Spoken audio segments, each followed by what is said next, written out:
Well, hello, everybody, and thank you so much for joining us today for the first in our new series on DE&I.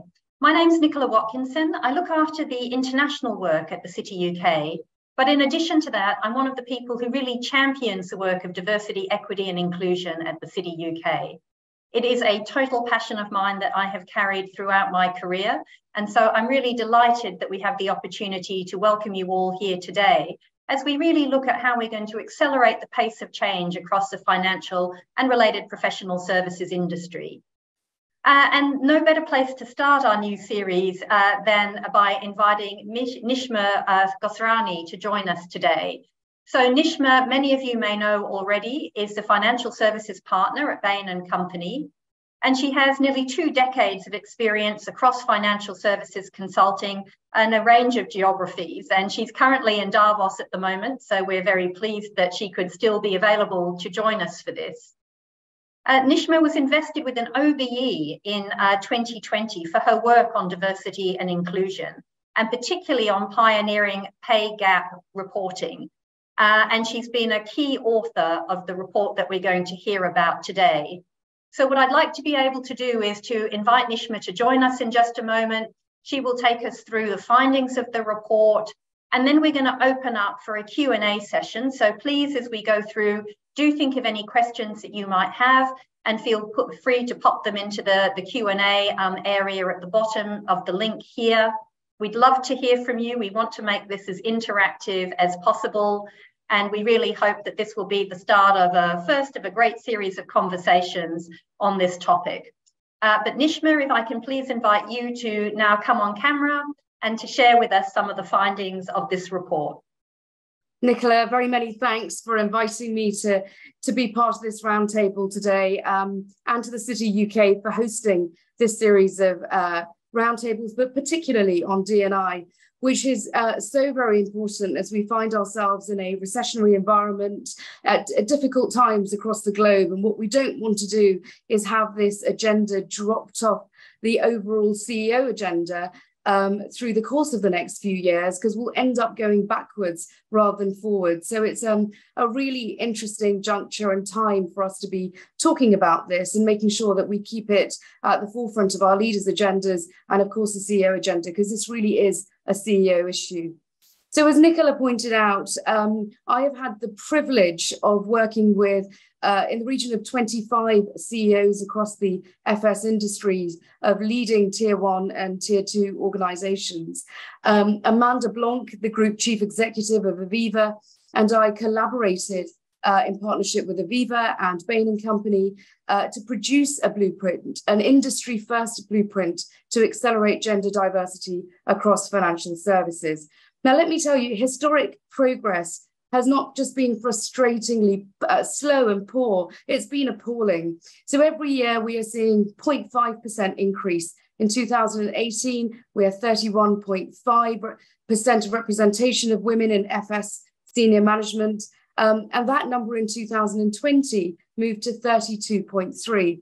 And over COVID, we went backwards and we've moved up 0.5% again. So as you can see, it's, at this rate, it will take us something like 30 years to reach gender parity. Is that really good enough? And so what we have discovered through producing this blueprint is that actually individual organizations, no matter how influential or big they might be, need to collaborate with their peers. They need to sit side by side to share ideas and perspectives. And that's what we've been doing as part of this 6-month piece of work alongside Amanda in her role as chair of the Women in Finance Charter for the UK Treasury.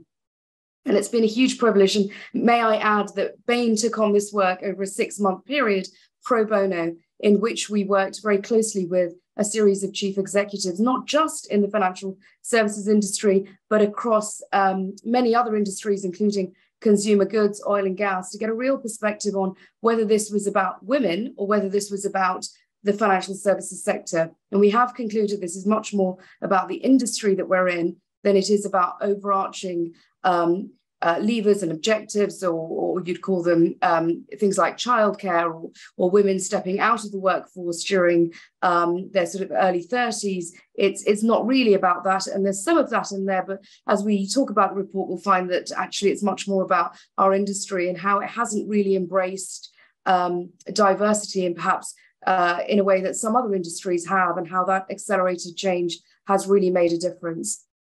So as I said, I'm delighted to share the blueprint. We all know that as signatories of the Charter, and many of you will be signatories of the Charter, in fact, the majority, I imagine, that are on the call today, that, you know, having a diverse workforce is good for business. I don't need to tell you that. You're on the call today, so you know that it's good for customers, profitability, investors, and workplace culture. But building diverse workforces can be really hard. And the progress that I mentioned to you in senior management across FS has been super slow, right? Super frustrating. So what we did was we wanted to recognize that a fundamental shift is needed to move the needle on gender representation. We know what we've done is incorporate what came out of the pandemic as well. We know that the pandemic created opportunities and made existing challenges more acute, reshaping how and where we work while increasing the difficulty, especially for women, of balancing home and professional life. So as a result, we decided actually we didn't need another report.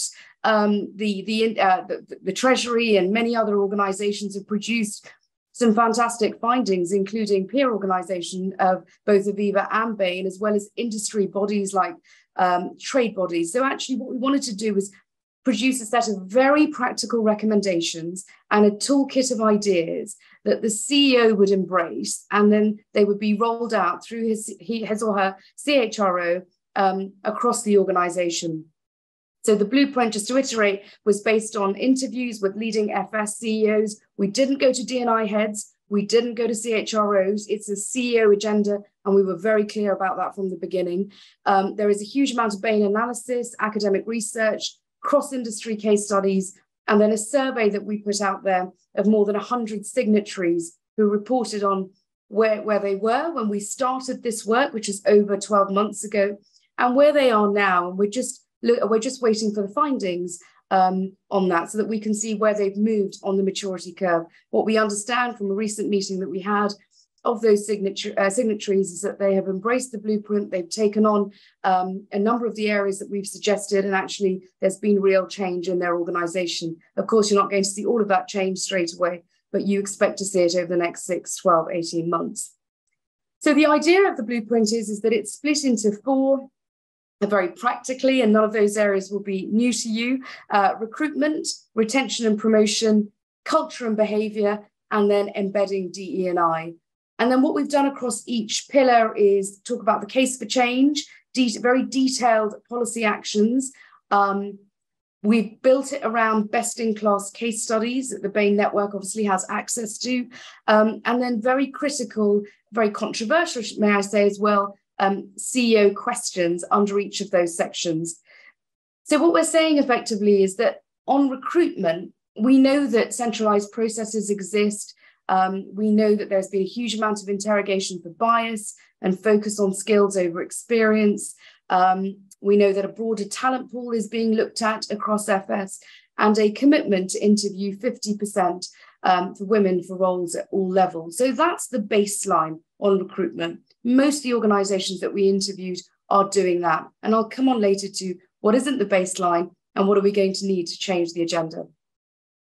And then retention and promotion, we know that flexible working conditions where possible in most roles are now in place. You know, investment banking still argues that a number of front office roles can't be flexible. So we've been working through that with a number of the leading investment banking institutions. Transparent performance and pay processes. So that doesn't just mean at the exco level, but below and certainly in that sort of middle management level as well. And then of course at graduate level, the graduate level doesn't seem to be so much of an issue.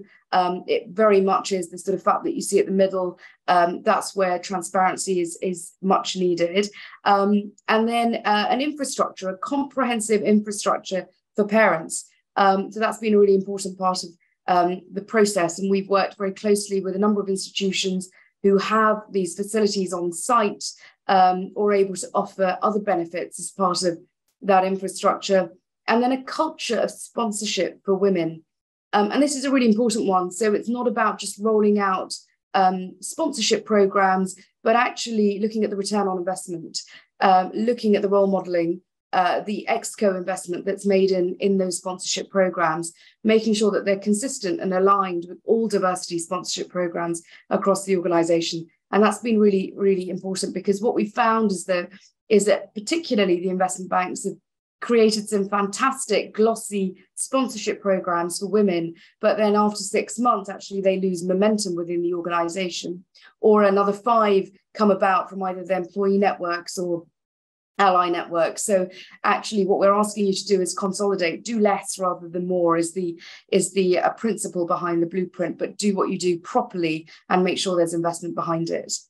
And then culture and behavior, inclusivity and diversity deeply embedded in their purpose. So a culture of sharing vulnerability, not something we're particularly good at in financial services, and something actually that's come out of a lot of the Davos topics as well, if you've been reading the press around it. But sharing vulnerability is going to be an important part of leadership going forward.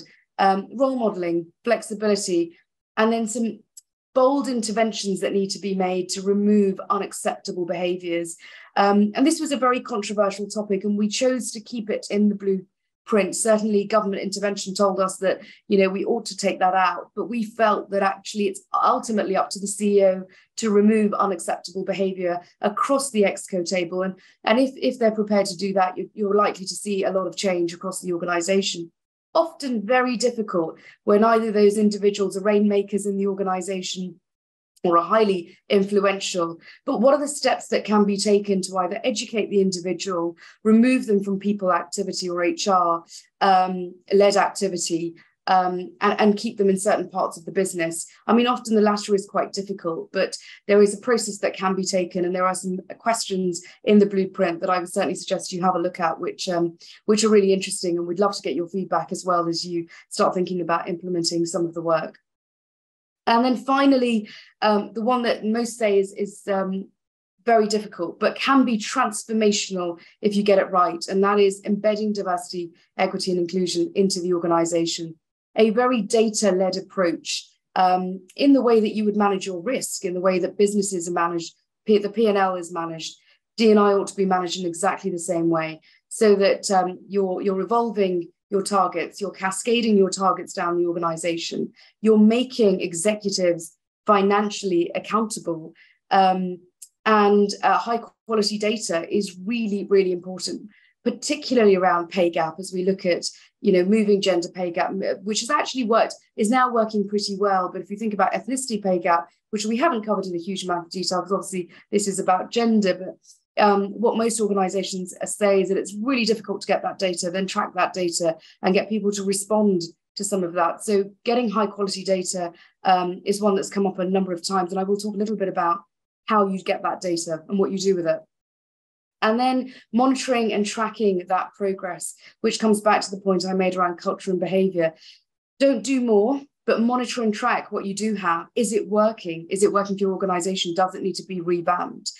So whilst the blueprint focuses on gender representation, it can be leveraged by organizations of any size as they take action through the whole of the D&I agenda. But what we are recommending is that you deal with gender first, you manage that first, and then you move on to other facets of diversity, rather than trying to do all of them at the same time. And focusing on 2 or 3 specific areas that I've spoken about will really help change a lot of that. So what we decided through the course of the report was to break down each of those areas and think about 4 or 5 principles, design principles under each. And what we found a number of organizations doing is looking at the 5 or 6 principles under recruitment, retention, culture and behavior, and embedding D&I. And we had them looking at what they're doing in their organization to support each one of those, and then comparing themselves against their peer organizations, something that's never been done in the financial services industry before. So we had the CEOs of the investment banks, the CEOs of the insurers, the CEOs of the wealth managers sitting side by side looking at how they might collaborate on what's been successful in one organisation with another organisation to make the change that's needed across the industry. Because many of you will know that actually a lot of the women that you see at Exco level across the FS industry, particularly across the segments, are the same women. The headhunters are moving the same women around these organisations. And of course, it's great for pay gap for that particular year, but neither is it good for that individual or for the institution. So we are suggesting that that doesn't happen, but actually we are promising that if you take these, we've done a lot of research around this, if you take these initiatives that we have proposed in the blueprint and you start implementing them, if you take 50% of them over the next 12 months, you will see a huge improvement in your organisation statistics, but also data, culture, and all the other aspects that I alluded to. So on recruitment, we looked at 5 specific areas. We looked at reviewing and restructuring the entire recruitment process for unconscious biases. And many organisations came to us, particularly the British banking institutions, saying that we've done that. And we did that, 3 years ago. But when we got underneath what they were doing, it wasn't quite in line with what we were suggesting. And whilst I don't have the time to get into the detail, the blueprint does get into the detail of what you might need to do to restructure those recruitment processes for those unconscious biases. Everything from job descriptions to making sure that you have female representation on interview panels at all times, and that those women have been trained to make sure that they are interviewing in a way which is different to the way that they have done before. Skills-based recruitment as opposed to tenure-based. So the idea of having the number of years worked in a particular institution or in a particular sector on your CV or application form is a thing of yesterday. And actually it needs to be much more skills-based. And you don't tend to get better people for those roles. So that, of course, then eliminates an element of bias that brings more women to the table as well. Interviewing diverse candidates for every role, I think many institutions are doing that. But when there is a crisis environment or when a role needs to be replaced pretty quickly, individuals tend to go for those that look and feel like them, or those that they can get quickly into a role, which of course then puts you out in some of the senior roles for up to 6 to 12 months, or particularly longer, as you can't move that individual out of that role. So it's just stopping that sort of recruitment, and succession planning needs to be much better to ensure that that doesn't happen. And then tapping into new pools of diverse talent. So one of the things that City is doing at the moment, so this is Citibank, they have put together a university in Ireland, a very successful platform of 17 and 18-year-olds that come straight out of school who don't wish to go to university, and they are training them in financial services. Now, of course, not all of them will go to City, but if more institutions started to do this across the country, of course, we would have a bigger pool of diverse talent. So there is a case study on the work that Citibank has done in the blueprint, and of course, they'd be very happy to speak to you about what they're doing as well, but really groundbreaking, game-changing work. High-touch support programs and long lead times to integrate new hires. So one of the things we found through COVID in particular, but continues, is that women take a lot longer to make up their mind in terms of a move from one institution to another. So what they require is a high-touch support program, and they require frequent access to P&L leaders, functional leaders, but also HR to help them make that decision. And it's a really interesting, it was very interesting research that was done behind that. Actually, when I first saw that, I didn't quite believe it. But, we worked across the insurance organisations and in wealth management and found it was the same as investment banking. And actually they needed, we were finding that men took 6 months to make a decision for a sort of C-1 or 2 role, whereas women took almost twice the time. And then retention and promotion. So we looked at transparent, gender-neutral performance management processes. You will be surprised at how many of your performance management processes are not gender-neutral. And we had a couple of institutions deploy a working group of millennials and above and below to help them transform that performance management process. So from start to finish, including the training and learning that goes around that, to make it much more transparent. A lot of that also meant transparent comp, and and how that is deduced, but also thinking about revealing compensation across all levels within the organisation and publishing them on websites. So before the FCA gets there, that's something that we were recommending a number of institutions look at, get it transparent, make it gender neutral, and perhaps thinking about starting to share some of those more broadly across your organisation. Very hard to do, requires a culture shift, lots of work required around it as well, but absolutely could change the game. Comprehensive wraparound parental support and infrastructure. I talked a little bit about that earlier. We are looking at government intervention around that as well and seeing what else can be done. We've started to speak to a number of other industries in terms of what they're doing. Obviously, the hybrid environment makes that slightly difficult now. We know that the likes of Goldman Sachs have a very successful creche on site, but it also then encourages employees to be in the building all the time if they have young children at the creche. So actually, how do you get around some of that? And we're looking at tax benefits in line with what the regulator might be suggesting over the course of the next 12, 18 months, but certainly some work being done more broadly around parental support infrastructure.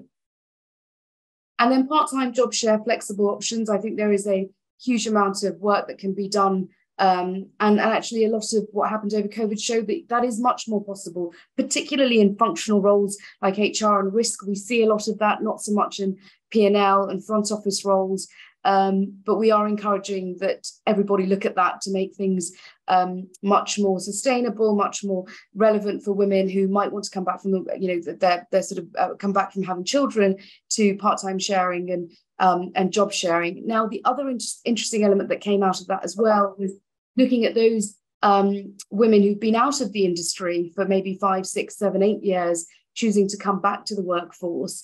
And we found some very successful examples, not so many in banking, but certainly in the other sectors and in insurance. Aviva had some fantastic examples, and they've shared a case study on how they've made that happen, and some successful promotion stories of those women as well, and what they did. So again, suggest you have a look at the blueprint, which will provide that detail. And then we looked at sort of proactive formal sponsorship for women. I spoke about that earlier. And then sort of back to transparency, publishing base and bonus payments of all senior management, but even potentially further down the organisation. And then on culture and behaviour, we, there are some specific areas that we really ask you to look at which allow senior management to make some bold interventions to remove unacceptable behaviours across the organisation. These are the ones that take us backwards instead of forward. So we're doing quite a lot of work across banking at the moment to assess what comes through helplines, working with institutions that are supporting the banks more broadly to try and address some of this. So these could be ecosystem partners through counselling services to see how we address some of those unacceptable behaviours.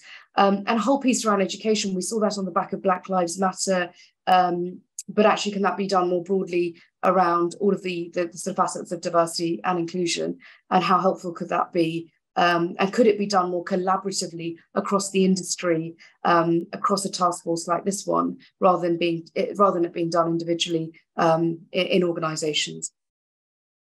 And then assessing and aligning leadership teams to DE&I priorities of the company. So taking some of those P&L leaders and making them accountable, using more than KPIs, and rewarding people accordingly for how they perform in their specific areas, just as you would on risk, for example. Making it part of the senior manager and certification regime is something that came up with the FCA as well. And then conducting frequent pulse checks on inclusion sentiment in teams. Now, this is a very interesting one, and Bain Company do this on a weekly basis. So we actually go out to our team members on a weekly basis where they will assess how they feel from an inclusion perspective, and they will rank leadership on a weekly basis as well. So we get very real-time results. If those results are not good enough and not in line with our culture, an intervention is made from the office head. And it's a pretty dramatic intervention that's made towards the partners. So when I first mentioned this around one of the roundtables that we had with the manager and the CEOs, they looked at me as though I'd come from a different planet. They said there is no way we could go through that on a weekly basis, but it's very straightforward, and it's a 60-minute survey. I mean, annual employee surveys are I mean, there is absolutely no point doing an annual employee survey, because by the time you've addressed some of those issues, the employee is checked out. And so they need to be on a much more frequent basis. And so we came up with a suggestion of at least 3 months, if not on a monthly basis. And many of the organisations that we've now been working with have changed that and have been implementing them on a much more frequent basis. That data is extremely relevant and very helpful in terms of not just changing culture and behaviour, but of course embedding DE&I. And then we looked at holding CEO and CEO -1 financially accountable for gender targets, and then setting gender parity strategy, including intersectionality and cascading those targets throughout the organisation. So linking predictive and time series analysis to initiatives, and this is what I spoke about earlier, to make it very relevant, do less rather than more. And then adopting a transformation approach to managing and tracking those initiatives in the way that you would do any other responsible area within your business. And then what we've put in the blueprint are some real-time dashboards. We took the very best from the industry, amalgamated some of that thinking, and put them out there for you to be able to use as well. So that brings me to the end of some of our findings and what we've been involved with. We have a big session on February the 9th with all of the signatories. Something like 400 have been invited to talk about how the blueprint has moved on, and some of the success stories since it was implemented 12 months ago. Thank you very much, Nicola. Thanks so much, Nishma. That was a fantastic run through of some of the elements of the blueprint.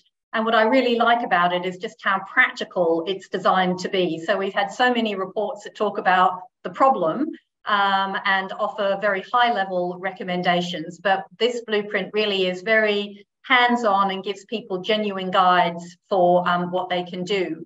And the design, I guess, of this webinar is also to allow people to ask questions about that and to see if we can learn from one another about what we can all take away from this and implement.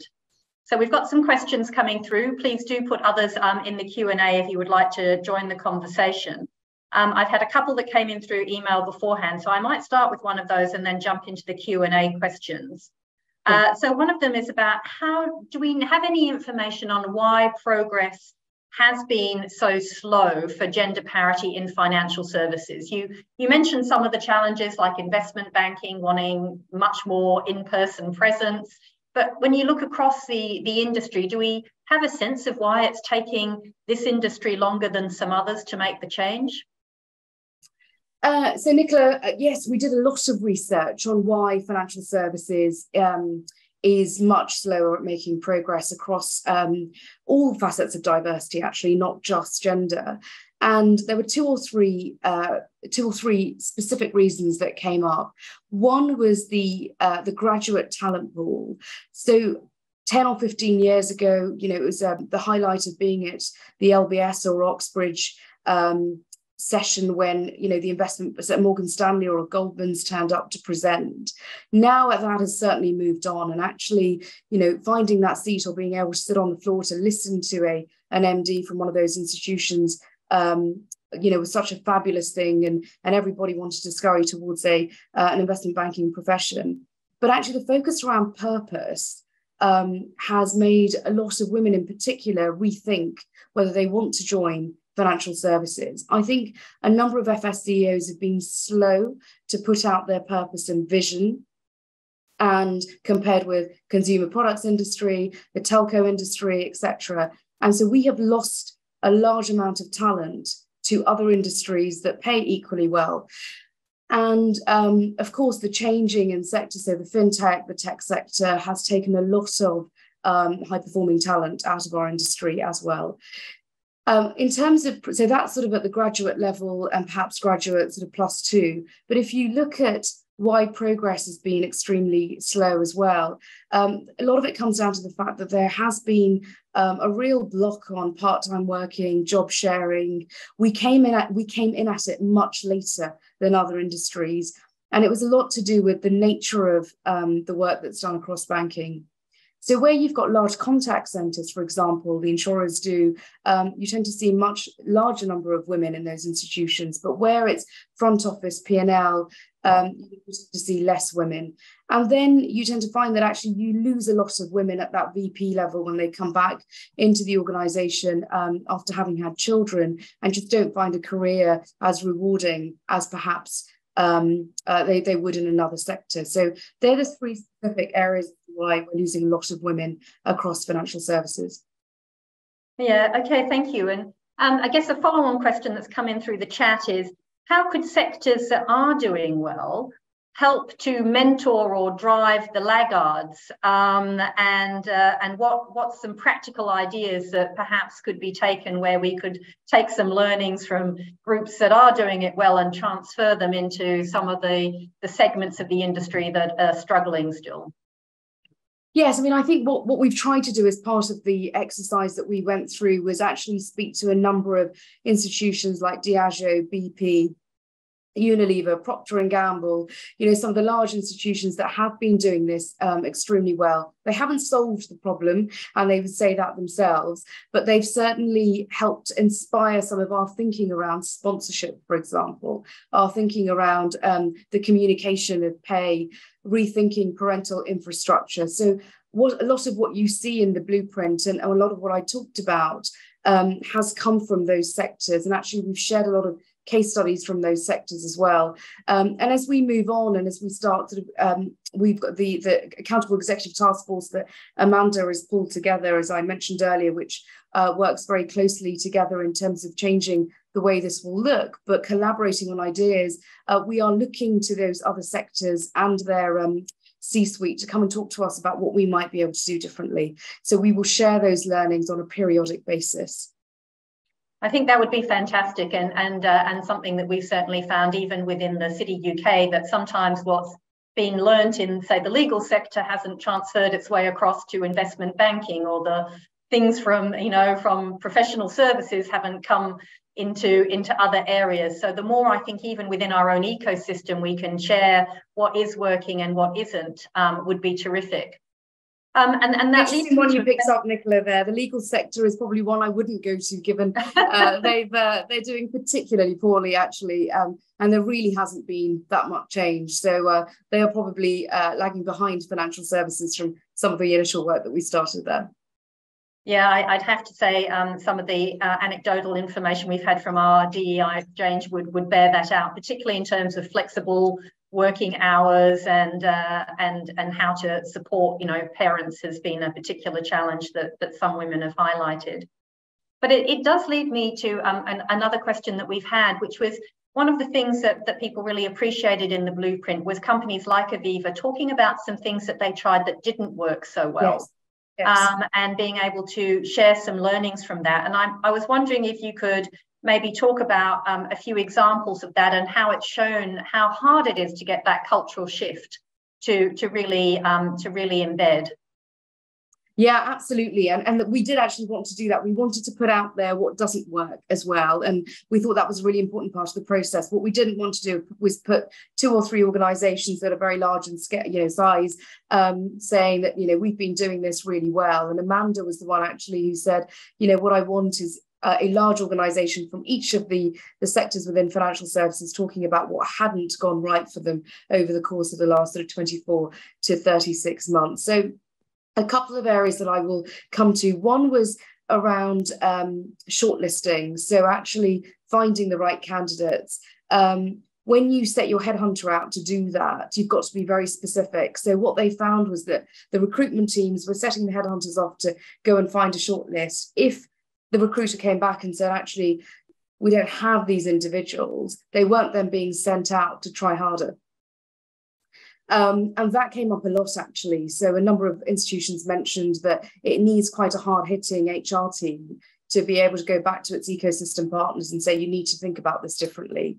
And if that doesn't happen, you end up sort of going the wrong way, if you know what I mean. So a lot of thought needed to go into that.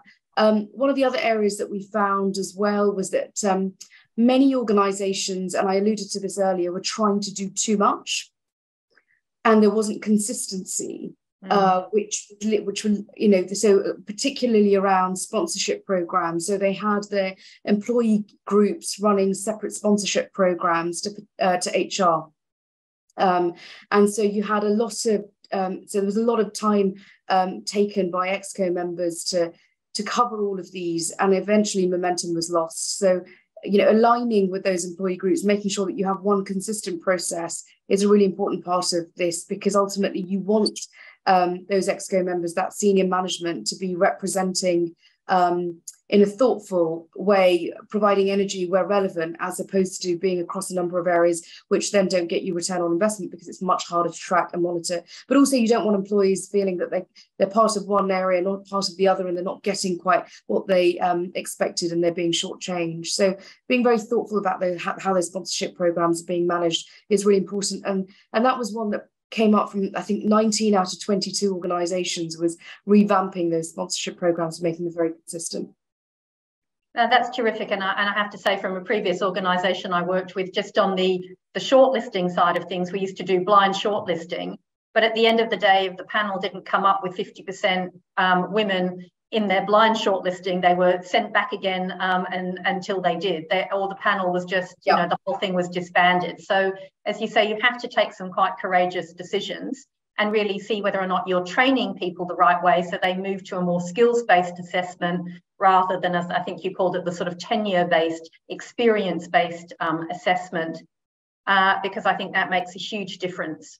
And it leads on to another fantastic question we've had come through the Q&A, which is, if we are going to adopt a more skills-based recruitment and interview system, how might that work? What would, say, change in the interview process that might make it a more skills-based? If we talk about how we might, we sort of touched on how we might do recruitment more skills-based, what would the interview process look like maybe?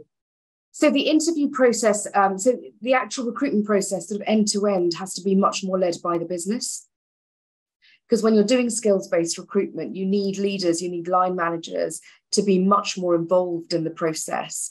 And so there are pros and cons of that in terms of consistency of involvement and how job descriptions are written up. But what we found was that a lot of these processes were led by HR, and actually the input from the line manager was very little. So we're asking you to turn that on its head and ask line management to be much more involved in that recruitment process end to end.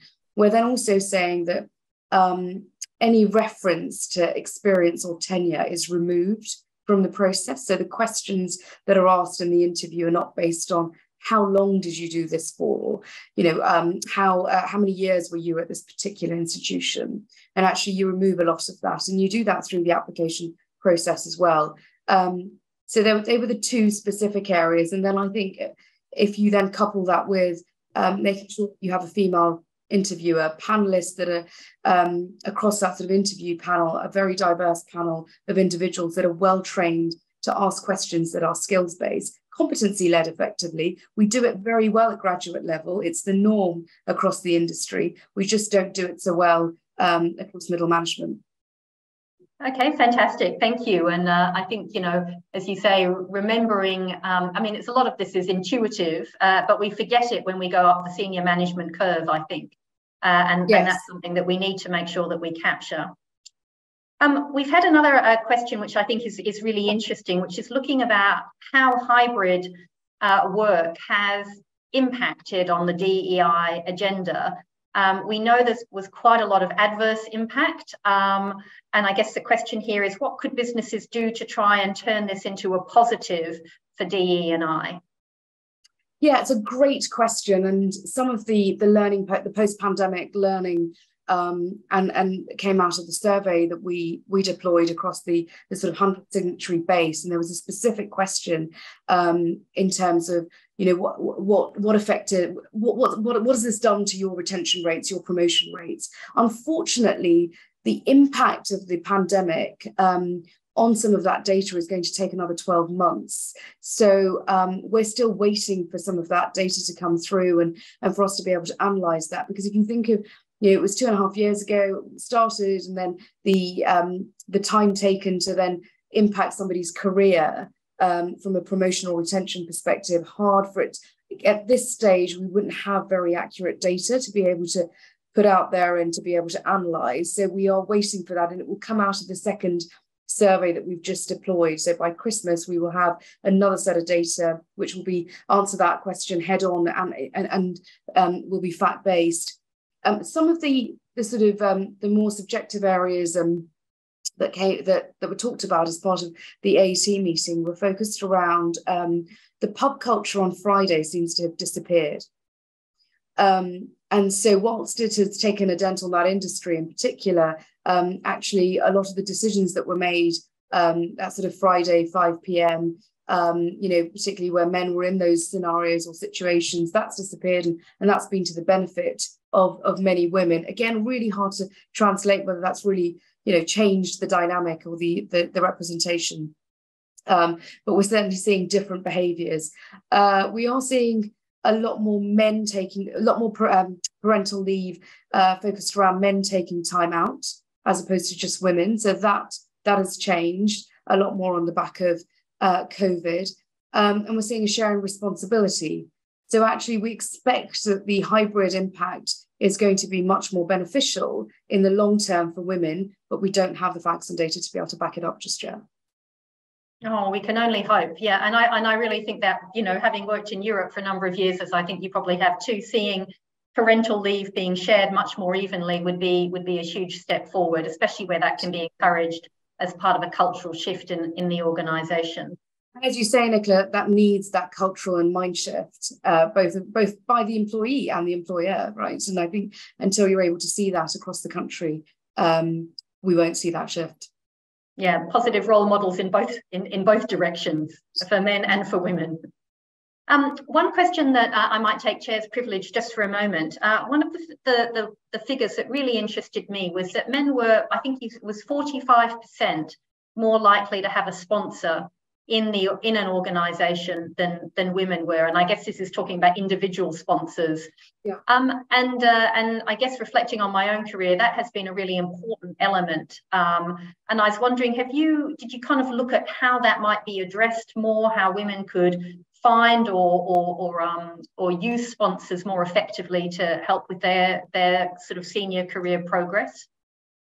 Yeah, absolutely. So we went through an exercise of getting women to think about sponsorship differently to mentorship. And you'd be surprised at how many women still so actually lots of people across the industry mix the two up and think that, having a mentor is enough or sufficient.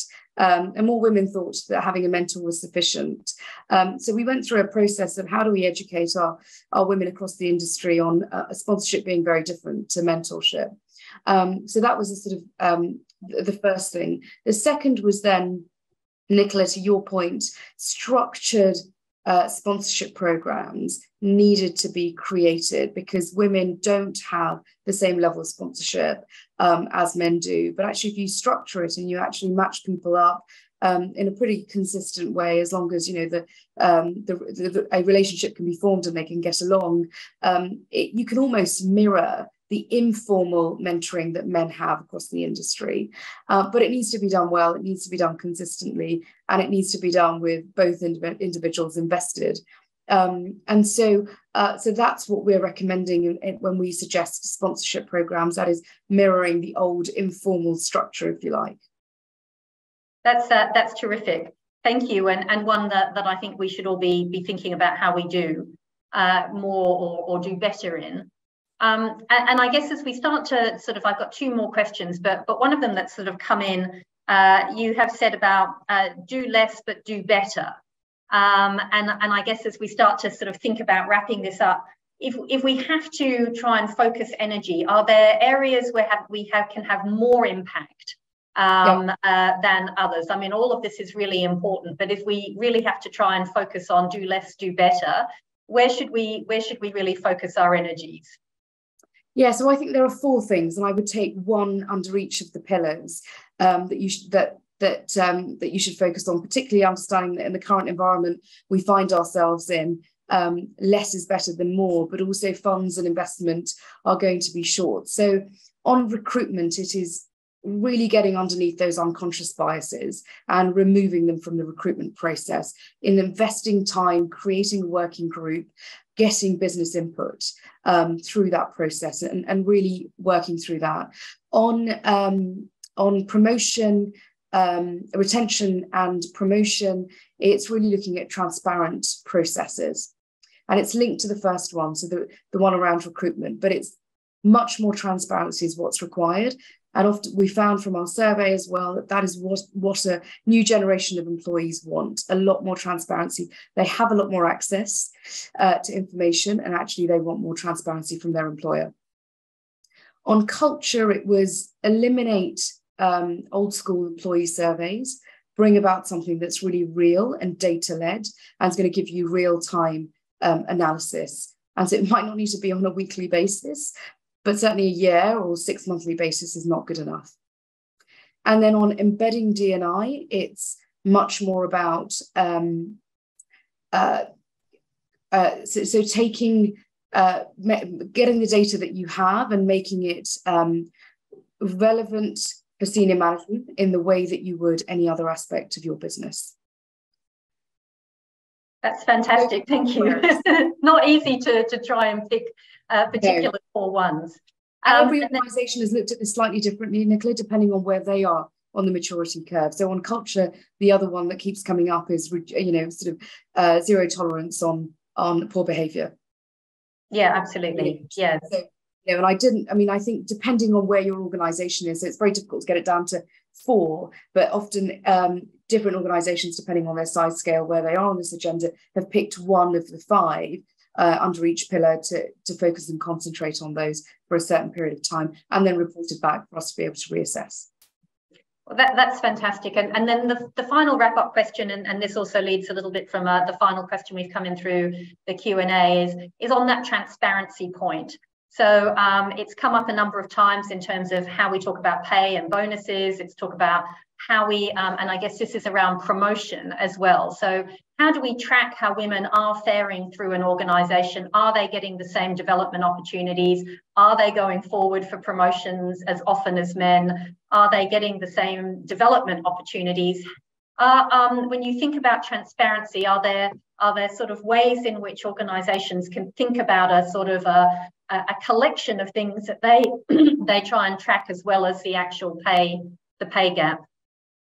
Yes, so I mean the pay gap, that's now, that's mandatory, right? Certainly for gender and ethnicity is very soon going to be in the same place. And the FCA is certainly making interventions on some of the other areas. So the method, the systematic way in which you do this, and the processes that are applied, that ought to be done in exactly the same way that you manage risk within your organisation. Mm-hmm.